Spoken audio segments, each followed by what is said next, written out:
তৃতীয় পয়েন্ট হচ্ছে পিডিসিএ সাইকেল বা কন্টিনিউয়াস ইমপ্রুভমেন্ট। এটা খুবই গুরুত্বপূর্ণ যে কোনো প্রবলেম সলভিংয়ের ক্ষেত্রে।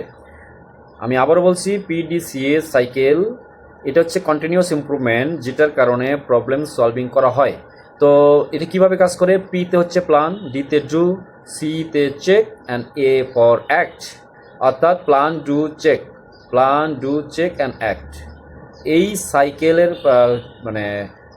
সাইকেলের মাধ্যমে যে কোনো প্রবলেম সলভ করা যায়। তো কিভাবে? এক্সাম্পল হচ্ছে plan identify high defect rate and collar ইসটিসি। এটা একটা প্ল্যান থাকবে আমাদের, কিভাবে এই কলারের স্টিচ প্রবলেম, রেট কত, এটা একটা প্ল্যান থাকবে। প্ল্যানটাকে আইডেন্টিফাই করা হবে এবং সর্বোচ্চ প্রবলেমটা নিয়ে কাজ করতে হবে। ডু, ট্রেন অপারেটর, তাহলে আমাদের কী করতে হবে? অপারেটরকে ট্রেন করতে হবে। ওকে। চেক, মনিটর প্রোডাকশন রেজাল্ট, অর্থাৎ আমাদের এই প্ল্যান করলাম, এটা অ্যাকশন নিলাম, এটা আর পাশাপাশি আমাদের এটা অ্যাকশন রেজাল্ট কি আসতেছে এটা পর্যবেক্ষণ অবজারভেশন করতে হবে। চেকিং সিস্টেমটা কন্টিনিউ রাখতে হবে। ওকে। অ্যাক্ট, তো apply training to all line, এবং একটা নির্ধারিত লাইনে আমরা একটা ইমপ্লিমেন্ট করতে পারি, তারপর এটা ইফেক্টিভ হচ্ছে, দেন এই সিস্টেমটা অল লাইন বা অল এরিয়াতে ইমপ্লিমেন্ট করতে পারি।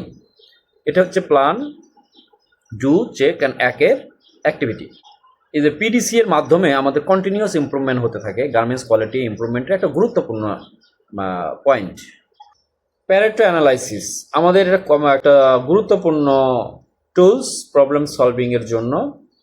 প্যারেটো অ্যানালাইসিস বা এটাকে অনেকে 80-20 রুলস বলা হয়। 80-20 রুলস মিনস হচ্ছে আমি 20% কাজ করব, 80% রেজাল্ট নেব। ওকে।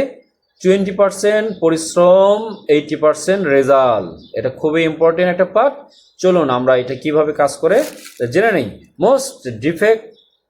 Most defect come from a few main problem, অর্থাৎ মেইন প্রবলেম কোথা থেকে তৈরি হচ্ছে?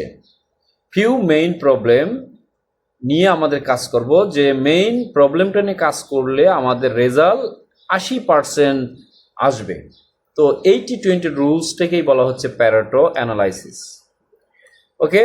উদাহরণস্বরূপ আমরা বলতে পারি ব্রোকেন স্টিচ কত পার্সেন্ট, সে ধরেন 40%, স্কিপ স্টিচ 25%, ওকে, ওপেন সিএম 15%, আদার্স ডিফেক্ট যা আছে সব মিলে 20%। তো এই ডিফেক্টের একটা পার্সেন্টেজ আমরা একটা রিপোর্ট থেকে নিব। Then focus on top 2 problem first, অর্থাৎ এখানে সবচেয়ে বেশি হাইজেস্ট ডিফেক্ট পার্সেন্টেজ কোনটি, এই দুইটি ডিফেক্ট নিয়ে আমরা কাজ করব। তাহলে অবশ্যই আমাদের 80% প্রবলেম সলভ হয়ে যাবে 100%-এর ভেতরে।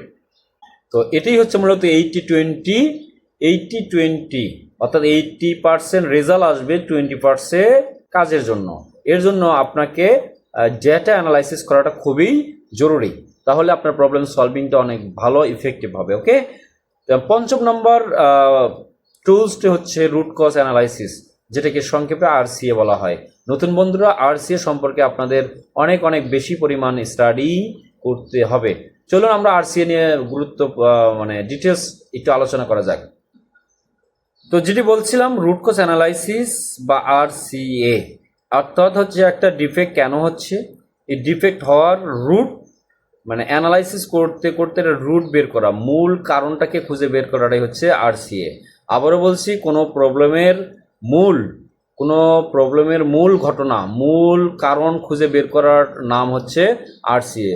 সংক্ষিপ্ত আকারে RCA অর্থাৎ root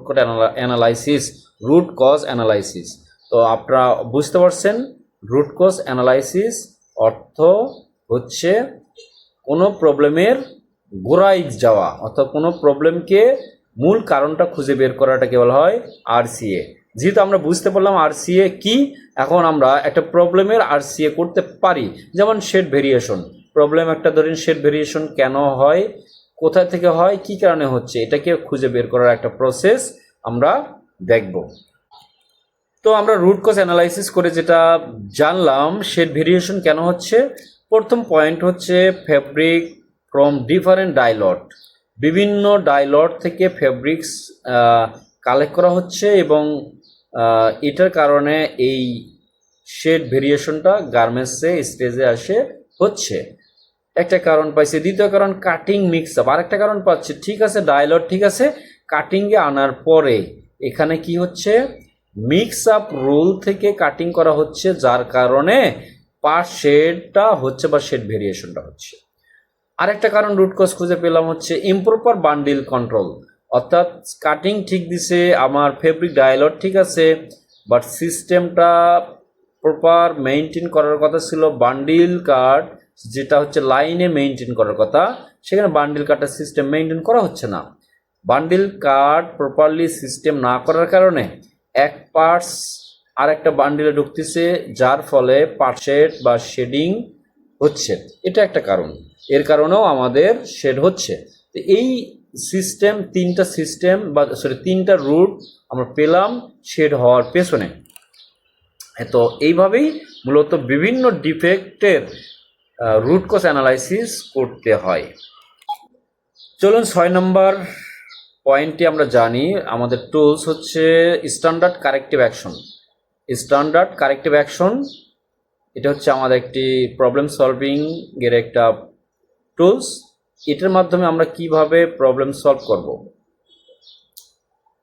after identifying the problem identify করতে হবে। ওকে, যেমন আইডেন্টিফাই ডিফেক্ট, আমাদের ডিফেক্ট আইডেন্টিফাই করতে হবে। Number 1, find the root cause analysis করে মেইন রুট বের করতে হবে। Take corrective action, corrective action কি পসিবল কারেক্টিভ অ্যাকশনগুলো ইমপ্লিমেন্ট করতে হবে, ঠিক আছে, যাতে প্রবলেমটা আর না হয়।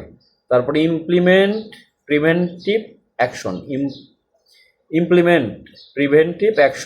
এমন একটা অ্যাকশন প্ল্যান নিতে হবে যার কারণে ঘটে যাওয়া যে ঘটনাগুলো ঘটে গেছে, যে ঘটনাগুলোর কারণে এই ডিফেক্টগুলো তৈরি হয়েছে, এই ডিফেক্টগুলো যাতে আর না পুনরাবৃত্তি হয়, এর জন্য আমাদের প্রিভেন্টিভ অ্যাকশন নিতে হবে। ওকে, দেন মনিটর দ্য রেজাল্ট, আমাদের এই অ্যাকশনগুলো মনিটর করতে হবে, চেকিং করতে হবে, অবজারভেশন করতে হবে যে এটা পুনরাবৃত্তি হচ্ছে কি না বা রেজাল্টটা কি লেভেলে আসতেছে।